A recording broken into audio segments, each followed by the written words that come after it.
ಯಾರೋ ಅಡುಗೆ ಮನೆಯವ್ರೆ ಮಾವಿನಕಾಯಿ ಇಟ್ಕೊಂಡು ಏನು ಮಾಡ್ತಾ ಇದ್ದೀರಾ? ಸಾಂಬಾರ್ ಮಾಡ್ಬೇಕು. ಏನ್ ಸಾಂಬಾರ್ ಮಾಡೋದು ಅಂತ ಯೋಚನೆ ಮಾಡ್ತಾ ಇದೀನಿ. ಮಾವಿನಕಾಯಿ ಏನಾದ್ರು ಮಾಡೋಣ ಅನ್ಕೊಂತಾ ಇದೀನಿ. ಏನ್ ಮಾಡೋದು ಅಂತ ತೋರಿಸ್ತಾ ಇಲ್ಲ. ಈ ಮೊನ್ನೆ ಎಲ್ಲ ಮಾಡಿದ್ದೀರಾ ಮಾವಿನಕಾಯಲ್ಲಿ? ಒಂದೇ ಥರ ಸಾಂಬಾರು ತಿಂದು ತಿಂದು ಬೇಜಾರಾಗಿದೆ. ಇವತ್ತು ಆಂಧ್ರ ಸ್ಟೈಲಲ್ಲಿ ಒಂದು ಪಪ್ಪು ಹೆಂಗೆ ಮಾಡೋದಂತ ತೋರಿಸ್ತೀನಿ ಬನ್ನಿ. ಸರಿ ಬನ್ನಿ, ಮುಂದೆ ವಿಡಿಯೋ ನೋಡೋಣ. ಯಾರೋ ಅಡುಗೆ ಮನೆಯವ್ರೆ ತಗೊಳ್ಳಿ, ಟೇಸ್ಟ್ ಮಾಡಿ. ಟೇಸ್ಟ್ ಮಾಡ್ಲಾ? ಮಾಡಿ ಮಾಡಿ. ನಾನಂತೂ ಎಕ್ಸೈಟ್ ಆಗಿದ್ದೀನಿ ಟೇಸ್ಟ್ ಮಾಡಕ್ಕೆ. ಮಾಡಿ ಮಾಡಿ.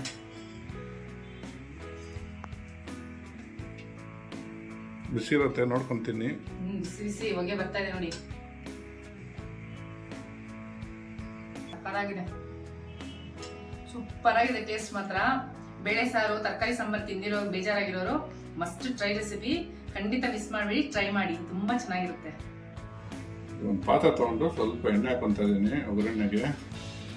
ಎಣ್ಣೆ ಕಾದಿದೆ, ಒಂದು ಸ್ವಲ್ಪ ಸಾಸಿವೆ, ಒಂದು ಸ್ವಲ್ಪ ಜೀರಿಗೆ, ಒಂದು ಸ್ವಲ್ಪ ಕರಿಬೇವು ಹಾಕೊತಾ ಇದ್ದೀನಿ, ಒಂದು 4 ಮೆಣಸಿನ್ಕಾಯಿ, ಸ್ವಲ್ಪ ಎಲ್ಲ ಬಾಡಿಸ್ಕೊಂಡು. ಇವಾಗ ಒಂದು ಈರುಳ್ಳಿ ಕಟ್ ಮಾಡಿ ಇಟ್ಕೊಂಡಿದ್ದೀನಿ, ಅದನ್ನು ಹಾಕೊತಾ ಇದ್ದೀನಿ.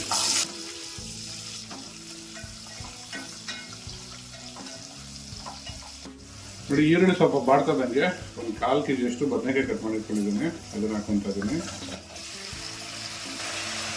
ಬದನೆಕಾಯಿ ಎಲ್ಲ ಒಗ್ಗರಣೆಯಲ್ಲಿ ಒಂದು 5 ನಿಮಿಷ ಬಾಡಿಸ್ಕೊಬೇಕು. ಒಗ್ಗರಣೆ ಬಾಡೋಷ್ಟರಲ್ಲಿ, ಬದನೆಕಾಯಿ ಎಲ್ಲ ಒಗ್ಗರಣೆಯಲ್ಲಿ ಬಾಡೋಷ್ಟರಲ್ಲಿ ಒಂದು ಮಸಾಲೆ ರುಬ್ಕೊಂಡ್ಬಿಡೋಣ. ಯಾರ ಅಡುಗೆ ಬಂದಾರ ಮುಚ್ಚಿಟ್ಬಿಡಿ, ಬೇಯಷ್ಟರಲ್ಲಿ ಒಂದು ಮಸಾಲೆ ರೆಡಿ ಮಾಡ್ಕೊಂಡ್ಬಿಡೋಣ. ಬದನೆಕಾಯಿ ಸ್ವಲ್ಪ ಸಾಫ್ಟ್ ಆಗಬೇಕಲ್ಲ. ಹೌದು. ಯಾರ ಅಡುಗೆ ಬಂದವ್ರೆ ಹೇಳಿ. ಮೊದಲು ಮಸಾಲೆ ರೆಡಿ ಮಾಡ್ಕೊಡೋಣ. ಕಟ್ ಮಾಡಿ ಇಟ್ಕೊಂಡಿರೋ ತೆಂಗಿನಕಾಯಿ ಹಾಕ್ಕೊಂಡಿದ್ದೀನಿ, ಅರ್ಧ ಹೋಳ ಸ್ವಲ್ಪ ರೀ, ಒಂದು ಅರ್ಧ ಟೇಬಲ್ ಸ್ಪೂನಷ್ಟು ಜೀರಿಗೆ, ಒಂದು 5 ಮೆಣಸಿನ್ಕಾಯಿ ಖಾರಕ್ಕೆ, ಒಂದು 5 ಲವಂಗ, ಒಂದು ಅರ್ಧ ಇಂಚಷ್ಟು ಚಕ್ಕೆ, 1 ಇಂಚಷ್ಟು ಶುಂಠಿ, ಒಂದು 7-8 ಬೆಳ್ಳುಳ್ಳಿ, ಒಂದು 8-10 ಅಷ್ಟು ಗೋಡಂಬಿ, ಒಂದು ಕೈ ಹಿಡಿಯಷ್ಟು ಕೊತ್ತಂಬರಿ ಸೊಪ್ಪು. ಇದನ್ನ ನುಣ್ಣಗೆ ರುಬ್ಕೊಂಡ್ಬಿಡಿ. ಓಕೆ. 5 ನಿಮಿಷ ಆಗಿದೆ. ಬದನೆಕಾಯಿ ಹೆಂಗಾಗಿದೆ ನೋಡೋಣ. ಹೇಳಿ ಹೇಳಿ, ಸರಿ ತಿರುಗಿಸಿ ನೋಡೋಣ. ಸಾಕ್ಬಿಟ್ರಿ, ಇನ್ನೂ ಮಸಾಲೆ ಎಲ್ಲ ಹಾಕ್ಬೇಕಲ್ಲ. ಇವಾಗ ಇದಕ್ಕೆ ಒಂದು 1/4 ಟೇಬಲ್ ಸ್ಪೂನ್ ಅಷ್ಟು ಅರ್ಶಿನ ಹಾಕೊಂತ ಇದ್ದೀನಿ. ನೋಡಿ, ಇವಾಗ ಇದಕ್ಕೆ ಒಂದು 70% ಬೇಯಿಸ್ಕೊಂಡಿರೋದು ಕಡಲೆ ಬೇಳೆ ಹಾಕೊಂತ ಇದ್ದೀನಿ. 70% ಬೆಂದಿದೆ ಇದು. ಯಾಕಂದ್ರೆ ಫುಲ್ ನುಣ್ಣಗೆ ಬೇಯಿಸ್ಕೊಂಡ್ರೆ ಇದ್ರ ಜೊತೆ ಬೇಯ್ಬೇಕಾದ್ರೆ ಅದು ಎಲ್ಲ ಸ್ಮ್ಯಾಶ್ ಆಗೋಗುತ್ತೆ. ಮತ್ತೆ ನೆನೆಸಿಟ್ಕೊಂಡಿರೋ ಕಡಲೆಬೇಳೆ. ಇವಾಗ ಇದಕ್ಕೆ ಒಂದು 3/4 ಟೇಬಲ್ ಸ್ಪೂನ್ ಅಷ್ಟು ಚಿಲ್ಲಿ ಪೌಡರ್ ಹಾಕೊತಾ ಇದ್ದೀನಿ. ಖಾರ ನೋಡಾಕೋಬೇಕು. ಆಂಧ್ರ ಪಪ್ಪು ಎಲ್ಲ ಸ್ವಲ್ಪ ಖಾರ ಇದ್ರೆ ಚೆನ್ನಾಗಿರೋದು. ಇದೊಂದು ಸರಿ ಮಿಕ್ಸ್ ಮಾಡ್ಕೊಬಿಡೋಣ. ಯಾರೋ ಅಡುಗೆನವ್ರೆ ರುಚಿಗೆ ತಕ್ಕಷ್ಟು ಉಪ್ಪು ಹಾಕಿ,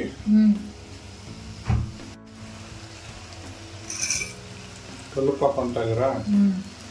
ಇವಾಗ ಇದಕ್ಕೆ ಒಂದು 100 ml ಅಷ್ಟು ನೀರು ಹಾಕೊತಾ ಇದ್ದೀವಿ. ಇದಕ್ಕೆ ಜಾಸ್ತಿ ನೀರು ಹಾಕೊಬಾರ್ದು.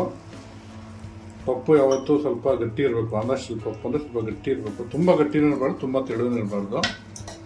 ಆ ಥರ ಮಾಡ್ಕೋಬೇಕು. ಇದನ್ನು 5 ನಿಮಿಷ ಬೇಯಿಸ್ಕೊಳ್ಳೋಣ. ಸ್ವಲ್ಪ ಉಪ್ಪು ಖಾರ ಹಿಡಿಬೇಕಲ್ವ ಬದನೆಕಾಯಿಗೆ?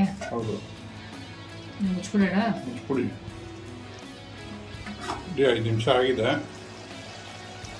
ಈ ತರಕಾರಿ ಎಲ್ಲ ಚೆನ್ನಾಗಿ ಬೆಂದಿದೆ, ಉಪ್ಪು ಖಾರ ಹಿಡಿದಿರುತ್ತೆ. ಇವಾಗ ಇದಕ್ಕೆ ರುಬ್ಬಿರೋ ಮಸಾಲೆನ ಹಾಕೊಂಡ್ಬಿಡೋಣ. ಖಾರ ಅಡುಗೆ ಬಂದರೆ ಹಾಕೊಳ್ಳಿ ಮಸಾಲೆನ. ಜಾರ್ ತೊಳೆದು ನೀರು ಸೇರಿಸ್ಕೊಳ್ಳಿ. ಹಂಗೆ ಚೆನ್ನಾಗಿ ಮಿಕ್ಸ್ ಮಾಡಿ.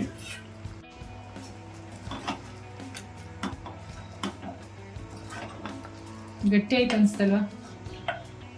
ಸ್ವಲ್ಪ ಗಟ್ಟಿನೇ ಇರ್ಬೇಕ್ರಿ ಪಪ್ಪು. ಅಲ್ಲ, ಇನ್ನು ಕುದ್ರೆ ಇನ್ನೂ ಗಟ್ಟಿ ಆಗುತ್ತೆ. ಸ್ವಲ್ಪ ನೀರು ಹಾಕೋಬಹುದು. ಸ್ವಲ್ಪ ನೀರು ಹಾಕೋಬಹುದು. ಹಾಕೊಳ್ಳಿ.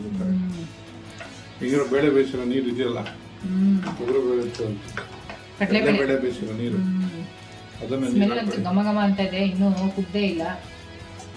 ಹಸಿ ವಾಸನೆ ಹೋಗೋವರೆಗೂ ಚೆನ್ನಾಗಿ ಕುದಿಸ್ಕೊಂಡ್ಬಿಡೋಣ. 5 ನಿಮಿಷ ಆಗಿದೆ. ಈ ಹಸಿ ಮಸಾಲೆ ವಾಸನೆ ಎಲ್ಲ ಹೋಗಿ ನಮ್ಮ ಪಪ್ಪು ರೆಡಿ ಆಗಿದೆ.